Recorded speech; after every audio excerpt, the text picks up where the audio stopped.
السلام علیکم ورحمۃ اللہ وبرکاتہ۔ آج ہم اسم عام کے تعلق سے پڑھیں گے۔ اسم عام کی تعریف ہے: ایسے اسم جن سے کوئی عام شخص، شے یا مقام کا نام ظاہر ہو۔ مثال کے طور پر مثلاً لڑکی، کتاب، دریا وغیرہ۔ اسی طریقے سے اسم خاص کے بارے میں: ایسے اسم جن سے کوئی خاص شخص، شے یا مقام کا نام ظاہر ہو۔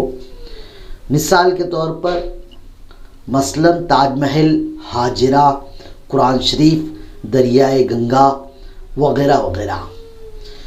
آج ہم نے دیکھے کہ اسم عام جو عام نام ہوتا ہے اور اسم خاص جو خاص نام ہوتا ہے، اس کی تعریف ہم نے آج پڑھے۔ مزید ویڈیوز کو دیکھنے کے لیے چینل کو اگر سبسکرائب نہ کیا ہو تو ضرور سبسکرائب، لائک، شیئر کیجئے ہماری ہمت افزائی کے لیے۔ آج کے لیے اتنا ہی، چلیے خدا حافظ۔